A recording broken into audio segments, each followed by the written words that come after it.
I discovered that the Sunny Pines Homeowners Association was building 96 luxury homes on my inherited farmland. But when I uncovered my grandfather's original property surveys, their entire development suddenly became my legal property. You should have seen the shock on their faces when I revealed my trap at their own community meeting.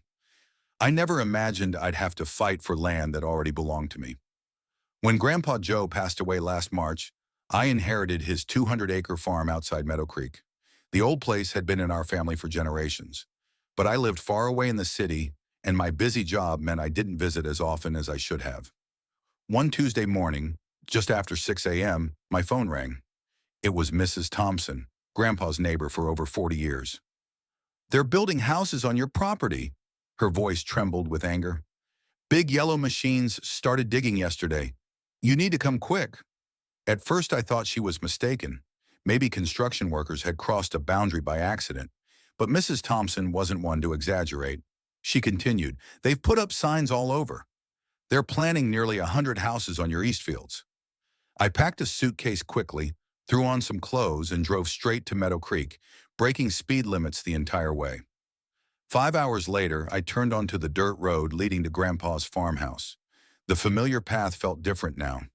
The once peaceful countryside was now interrupted by the roar of heavy machinery. Dust clouds rose above the trees as I crested the hill, overlooking the eastern section of the property. My heart sank. A fleet of bulldozers and excavators tore into the soil where Grandpa used to grow corn and soybeans. Workers in hard hats scurried around, marking areas with bright orange spray paint. A large sign stood near the road, "Future Home of Sunny Pines East, 96 luxury homes starting at $450,000. I parked my car and walked toward a woman standing apart from the workers. She wore spotless beige pants and a crisp white blouse, her hair perfectly styled despite the dusty surroundings. She held a clipboard while talking on her phone. "Excuse me," I said when she finished her call. "What's going on here?" She looked me up and down, as though I were an inconvenience.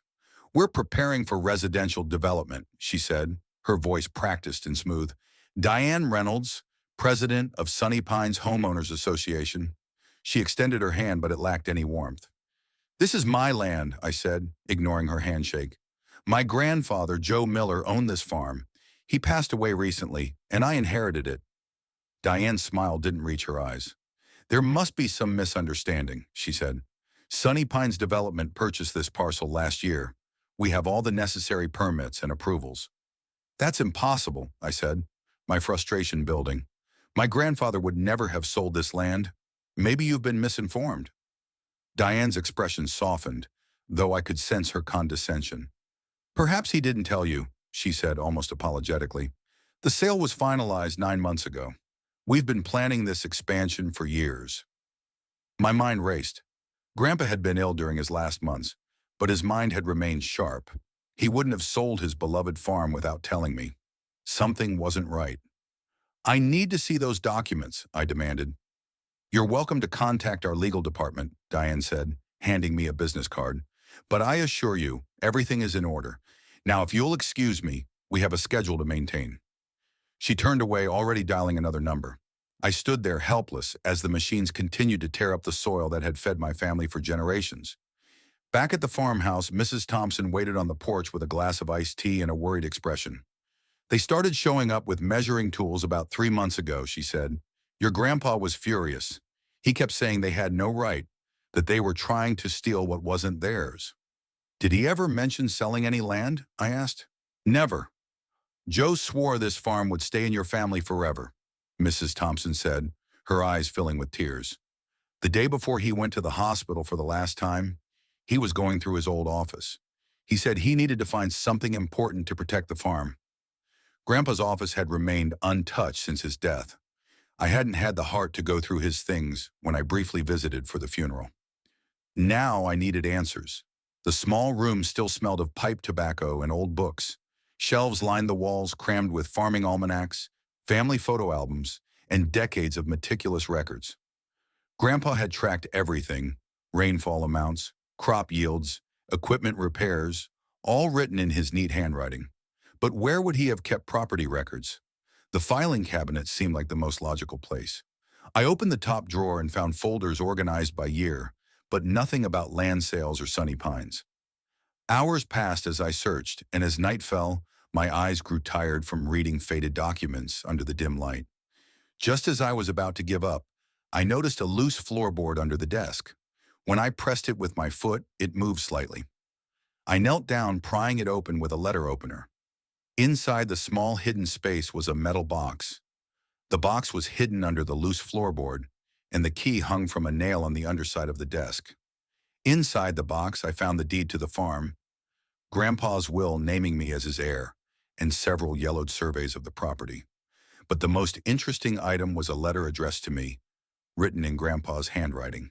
It began, "If you're reading this," then continued, "someone's trying to take what's ours." My hands trembled as I read his words. Grandpa explained that developers had been eyeing his land for years. They had tried to pressure him into selling, but he had always refused. In his final months, someone from Sunny Pines had visited repeatedly. The man claimed to need a simple signature for a road easement, bringing different papers each time. "I never signed away my land," Grandpa wrote. "If they say I did, it's a lie. Look at the original survey from 1910 and compare it to what's recorded at the county now. The truth is in the boundaries." I dug deeper into the box and found the original survey. It showed property lines that extended much farther than I had realized. According to this document, Grandpa's farm was nearly 280 acres, not the 200 listed in current records. Sleep evaded me that night. I spread the papers across the kitchen table, comparing the old survey with newer maps. Something strange had happened over the decades. The eastern boundary had shifted, reducing the land. It wasn't just the area under construction. According to these original documents, we owned land where part of the existing Sunny Pines development already stood. At dawn, I knew what I had to do. First, I needed a lawyer. Then I needed to understand exactly what Diane Reynolds and her HOA were up to. If they thought they could steal from my family, they were about to learn a painful lesson. I folded Grandpa's letter and put it in my pocket. "I won't let you down," I whispered to the empty room. Little did Diane know, she hadn't just messed with a grieving grandchild. She'd walked straight into a trap set by a man who'd anticipated her moves, even from the grave. I didn't sleep that night. By 8 a.m., I was waiting outside the office of Walter Franklin, the only property lawyer in Meadow Creek. His secretary looked surprised when I asked for an emergency appointment, but she squeezed me in before lunch. "So, you believe Sunny Pines is building on land that belongs to you?" Walter asked after I explained my situation. He was older than I expected, with thick glasses and a bow tie that seemed from another era. I spread the documents across his desk. "These are the original surveys from 1910, updated in 1978. Compare them to the current county records." Walter studied both sets of papers, tracing boundary lines with his finger. His eyebrows rose higher with each passing minute. "This is highly unusual," he said finally. "According to these original documents, your property extends nearly half a mile further east than what's currently recorded. That would include not just the construction site, but also the existing Sunny Pines clubhouse and about 20 homes built 5 years ago." I finished for him. Walter removed his glasses and rubbed his eyes. "A boundary dispute of this magnitude won't be simple. We need to understand how and when these changes occurred in the official record." He called the county assessor's office, putting the call on speaker. After navigating a maze of departments, we learned something shocking. In 1984, a minor adjustment to the eastern boundary had been recorded, just a 10-foot easement for utilities. But in 1997, a much larger change appeared, reducing the property by nearly 80 acres. The documentation was sparse, just a form with a signature that barely resembled Grandpa's. "He would have been in the hospital that month," I said, checking the date. "Triple bypass surgery. He couldn't have signed this." Walter's expression turned grave. "That would constitute fraud, but proving it after all these years won't be easy." "What can we do?" I asked. "File for an emergency injunction to halt construction immediately, then petition the court to recognize the original boundaries based on the historic surveys. We'll need a professional surveyor to verify these old maps." As Walter prepared the emergency filing, I realized I needed more ammunition. I drove to the county records office and requested everything they had on Sunny Pines Development Company. Hours later, hidden in a back corner of the library, surrounded by stacks of public records, I found gold. Sunny Pines wasn't just a neighborhood. It was a complex web of LLCs and holding companies. The same six names appeared throughout: Diane Reynolds, her husband Thomas Reynolds, County Commissioner James Harris, Planning Board Director Mark Wilson, and two others I didn't recognize.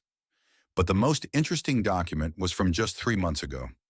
A loan approval for $16 million to finance Sunny Pines East, with the land itself listed as collateral. My land.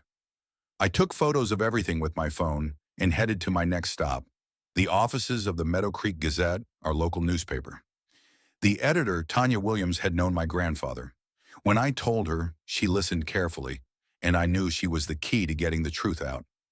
I was investigating potential fraud involving prominent local officials when her journalistic instincts were triggered. "I can't publish accusations without evidence," she cautioned, "but I can look into the approval process for this development." It did seem to move unusually fast. Back at the farmhouse, I found Mrs. Thompson talking to another elderly neighbor. "Mr. Grayson," she said. When I mentioned Diane Reynolds, his face darkened.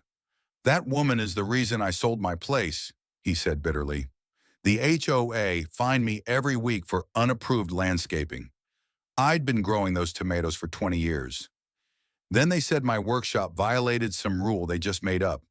The fines kept coming until I couldn't afford to fight anymore." "How many others did this happen to?" I asked. "At least a dozen old-timers sold out in the last 5 years," he replied.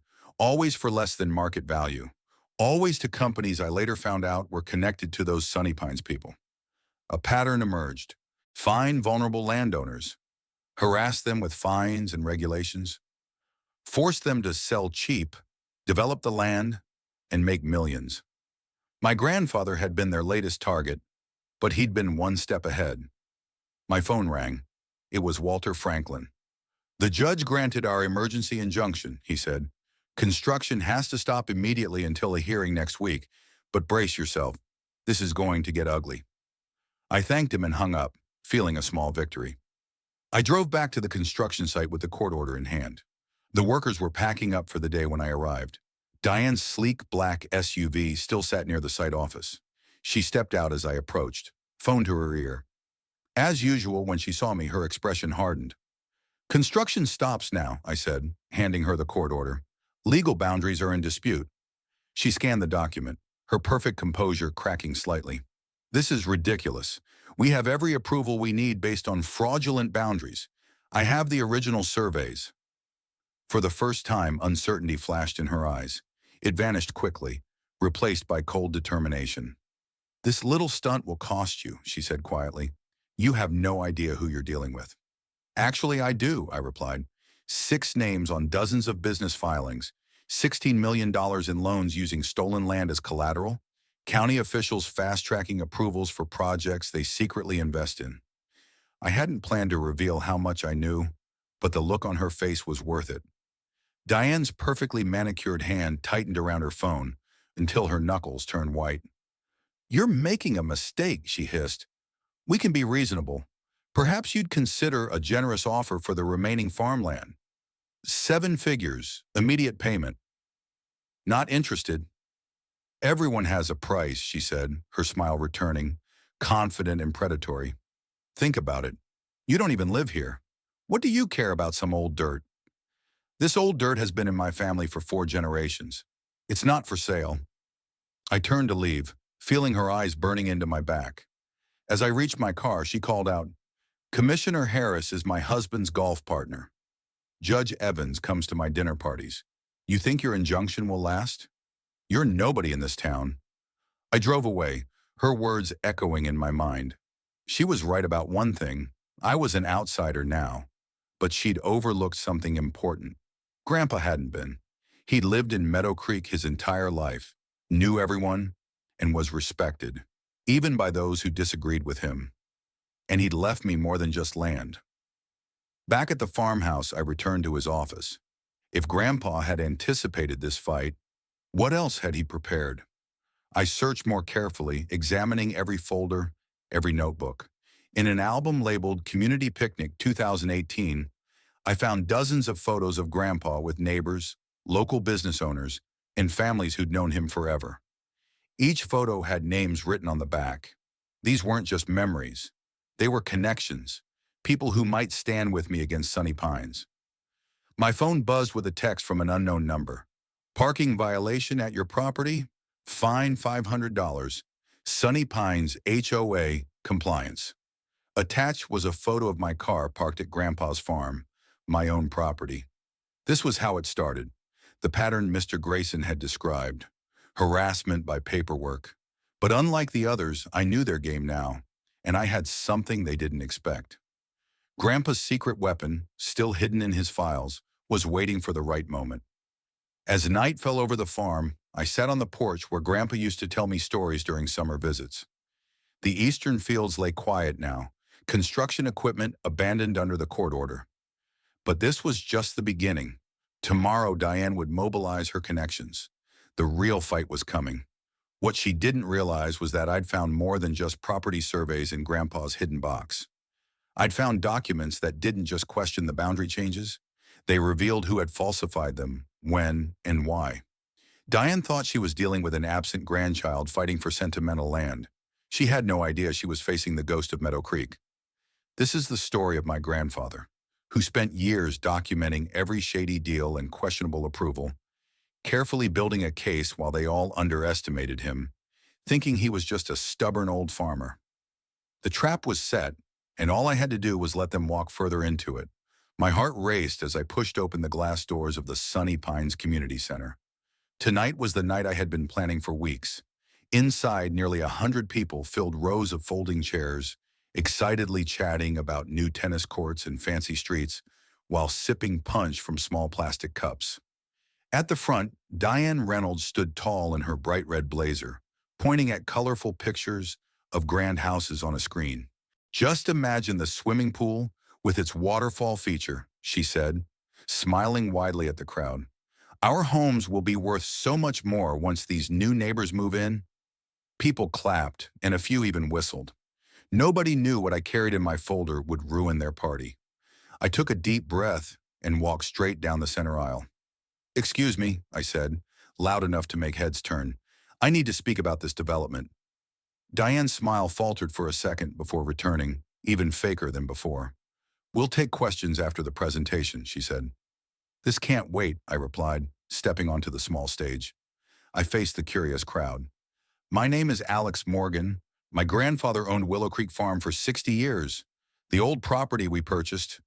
Diane quickly cut in. "Yes, we're very grateful to finally develop that eyesore." Murmurs rippled through the room. I opened my folder and pulled out the first document. "This is the original land survey from 1910, I said, holding it up, and then pulled out another paper. "And this is the updated survey from 1978. According to these legal documents," I continued, "my grandfather's land extends 80 acres farther east than what appears in the current county records." I turned to face the HOA board members seated in a row behind the podium and placed copies of the documents in front of each of them. "Put simply," I said, "you're building on land that legally belongs to me, and not just for the new development. According to these boundaries, 20 existing homes in your clubhouse are sitting on my property too." The room erupted in voices. People stood up, and someone knocked over a chair. "This is ridiculous," Diane shouted, grabbing one of the surveys. "We have permits. We've sold lots. Construction has already started." I stayed calm while she grew redder. "Your permits are based on incorrect property lines," I said. "I filed papers with the court to stop all building immediately." Gerald Fisher, a balding man with thick glasses who served as the HOA treasurer, studied the documents with growing panic. "Diane," he whispered loudly enough for the microphone to catch, "these boundary markers match the old creek bed. They look real." Diane yanked the papers from his hands. "This is clearly some kind of trick to get money from us. We'll fight this nonsense."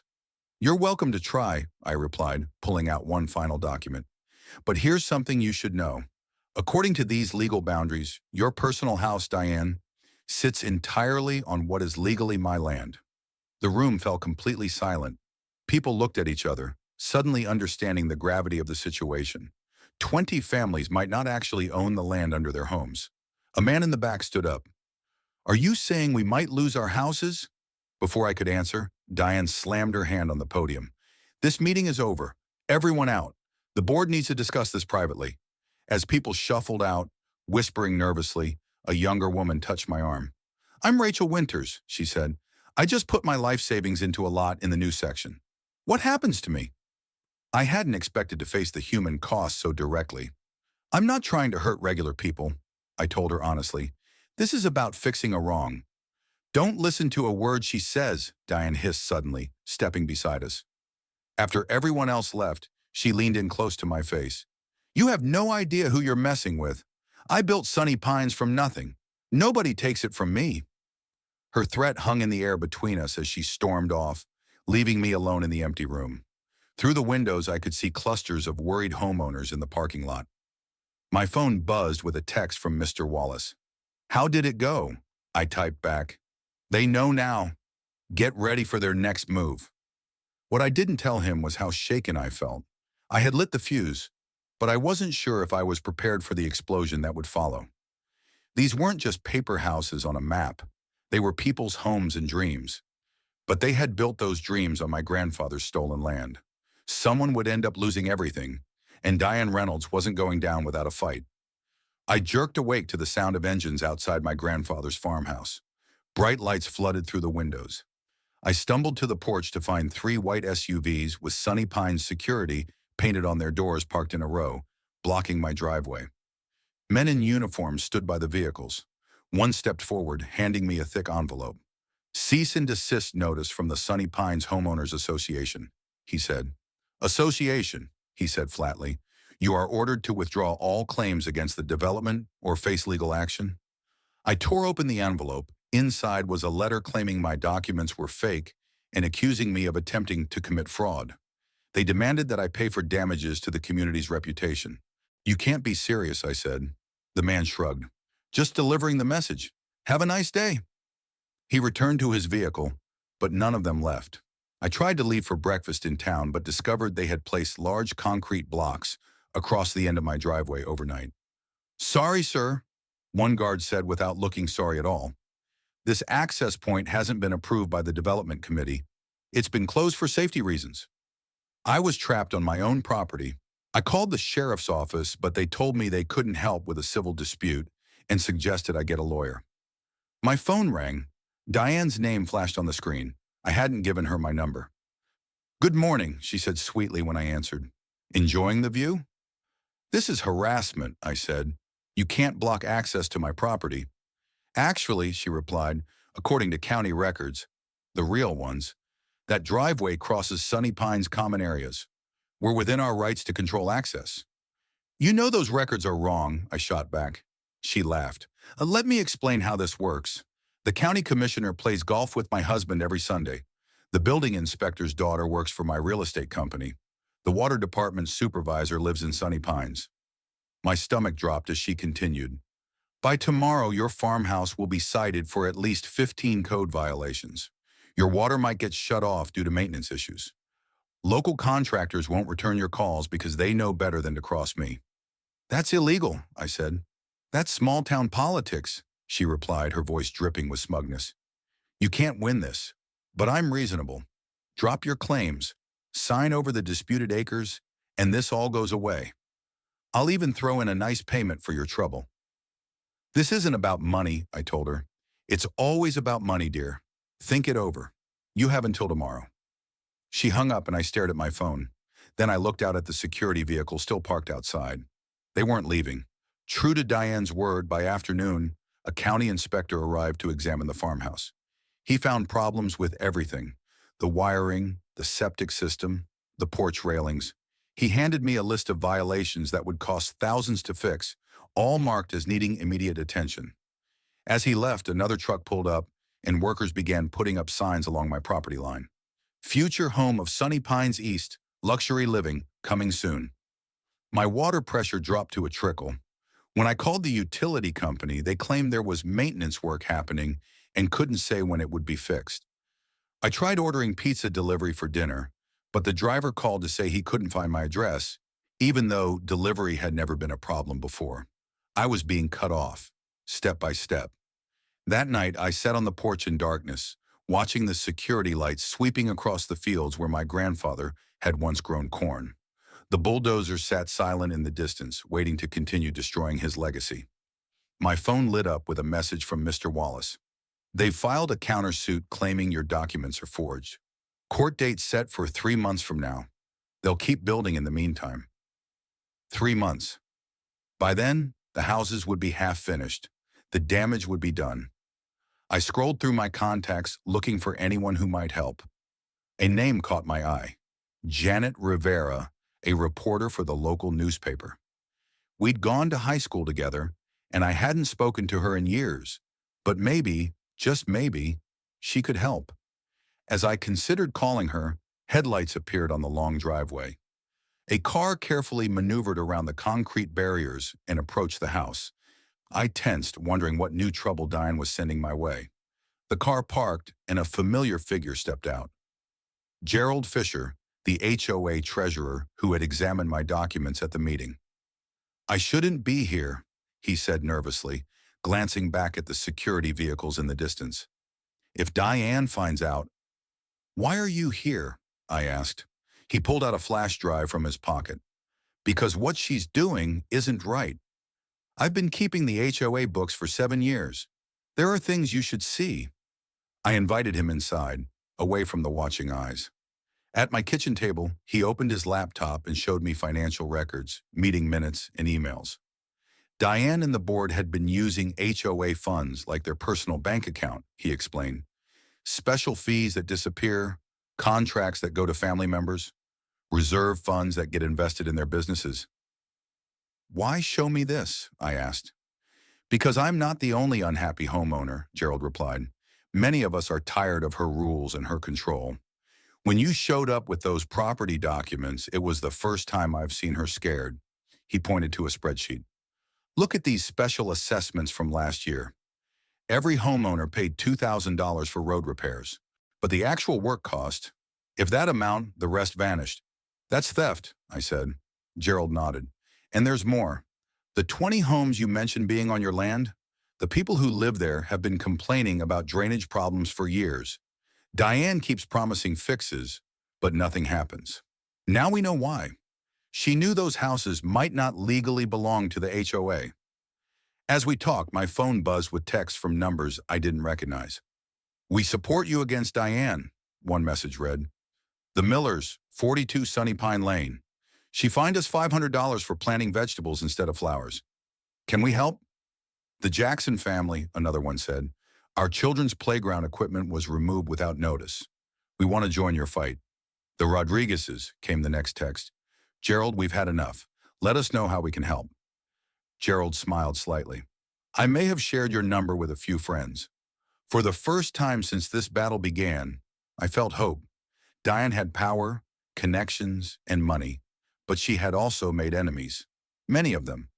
We need a plan, I said, and I think I know where to start. As Gerald left, carefully driving past the security vehicles, I watched as a light rain began to fall on the half-built houses in the distance.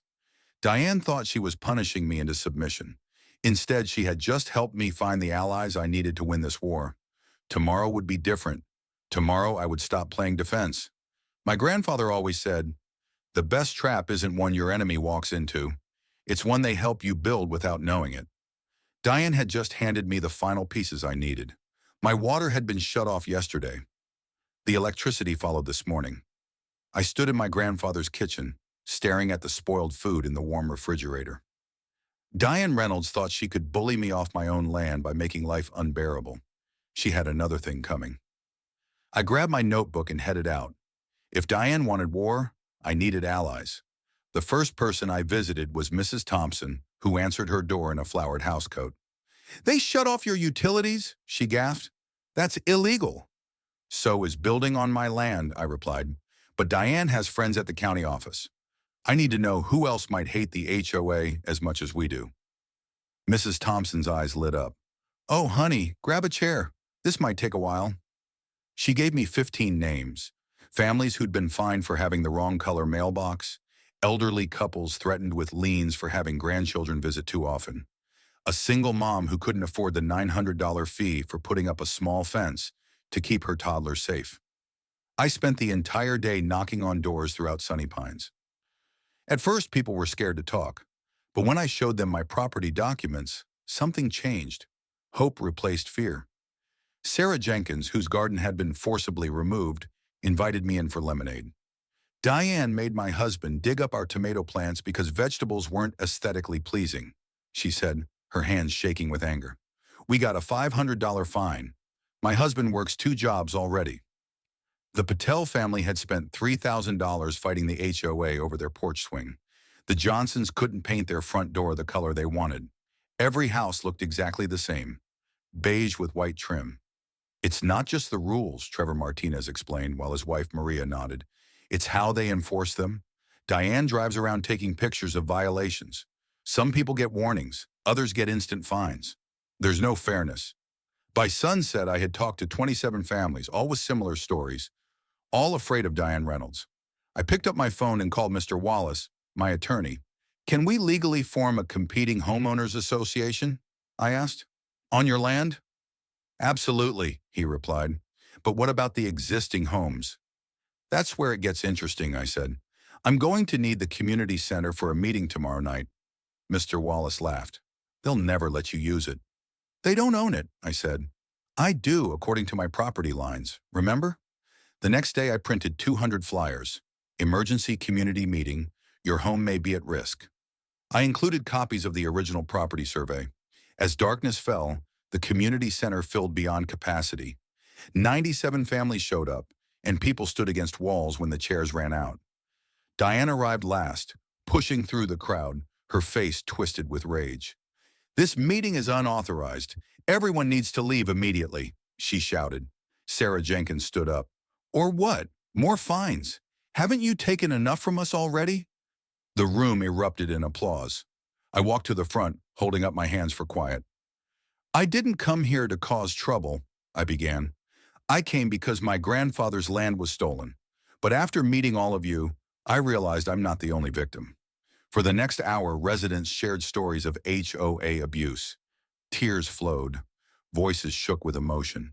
Diane sat stiffly in the back, tapping furiously on her phone. Here's what I propose, I said when everyone had spoken. We form the Meadow Creek Homeowners Coalition. Together, we negotiate new property lines that are fair to everyone. We create a new community agreement with reasonable rules and transparent finances. You can't do that, Diane shouted. These homes are bound by contract to Sunny Pines. NY Pines HOA. I held up the original land survey. Contracts based on fraudulent property ownership aren't valid, Ms. Reynolds. But I'm not here to take anyone's home. I'm here to fix what's broken. The vote was nearly unanimous. 89 families joined the coalition on the spot. As people filed out, energized and hopeful, Gerald Jenkins, the HOA treasurer, approached me privately. There's something you should know, he whispered, glancing nervously at Diane across the room. The HOA finances. They don't add up. Monthly dues keep increasing, but our reserves are shrinking. I've tried to look into it, but Diane controls all the accounts. I patted his shoulder. Would you be willing to show me the books? He nodded. Tomorrow morning, my office. Diane stormed over, pointing her finger in my face. You've made a terrible mistake. By this time tomorrow, you'll regret ever coming to Meadow Creek. Is that a threat, Miss Reynolds? I asked calmly. It's a promise, she spat. I have the county commissioner, the police chief, and the local judge on speed dial. This little rebellion ends now. What she didn't know was that I'd invited a reporter from the Meadow Creek Gazette to sit quietly in the back of the meeting. Every word had been recorded, every threat documented. As Diane slammed the door behind her, my phone buzzed with a text from Mr. Wallace. Environmental survey results came in. You won't believe what's on that land. I smiled.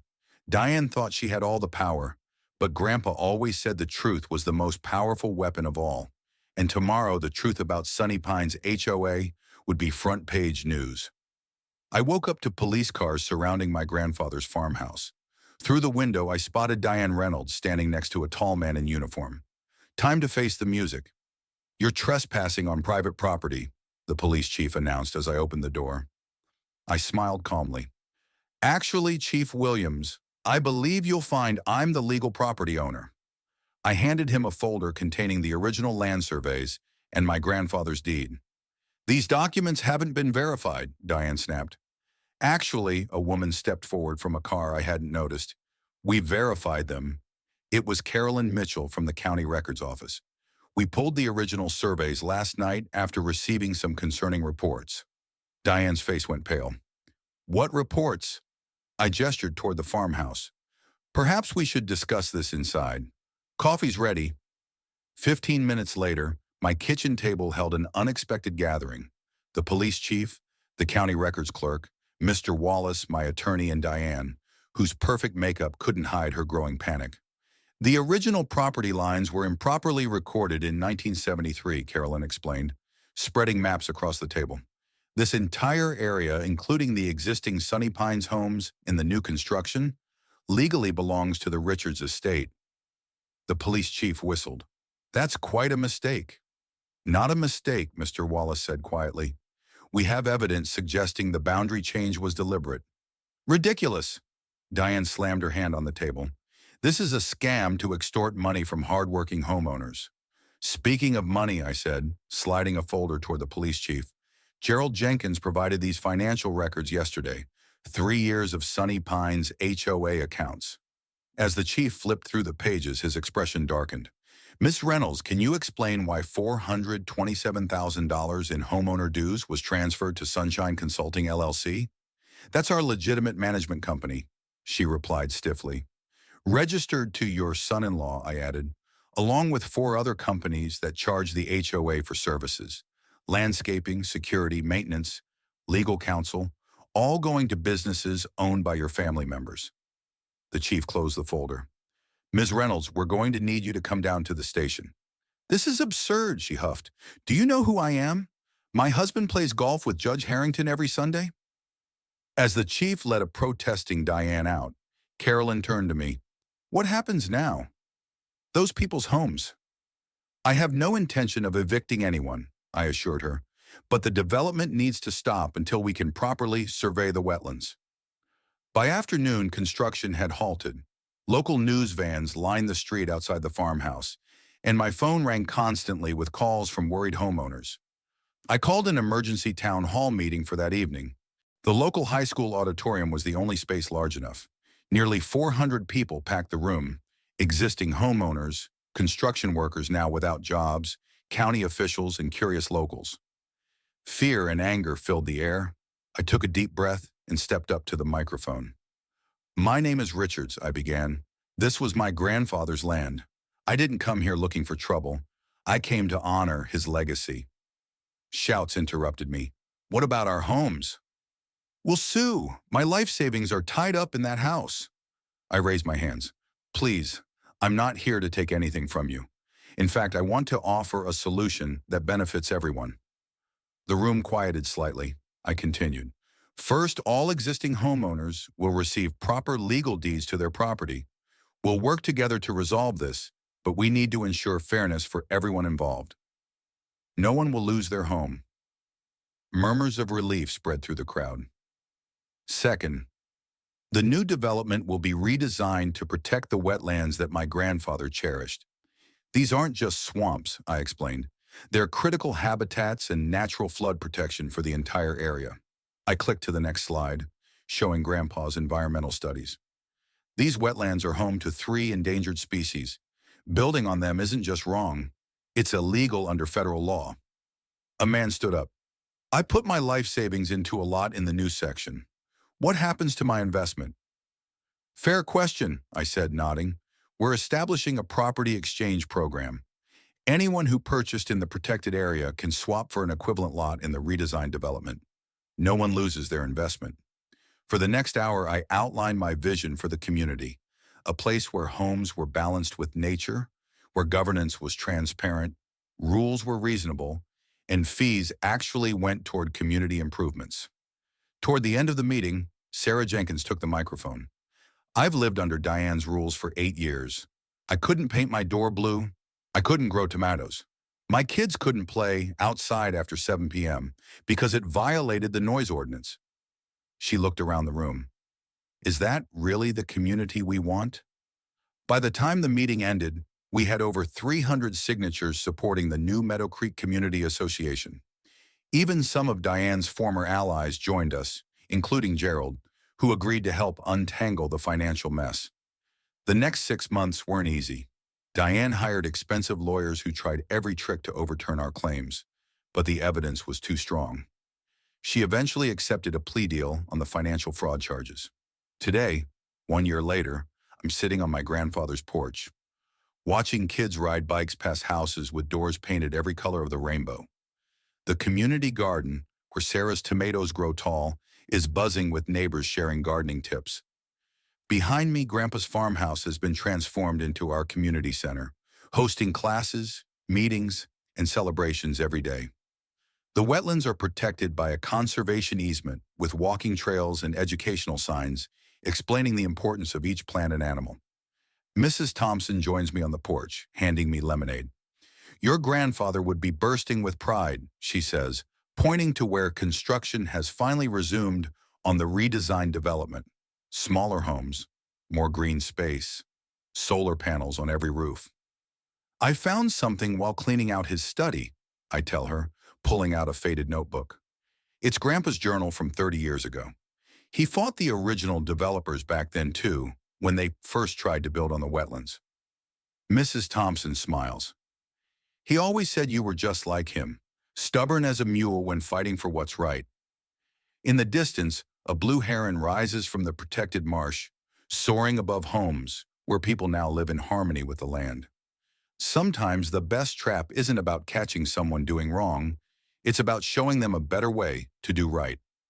Diane's HOA tried to steal my land, but instead they gave me something far more valuable.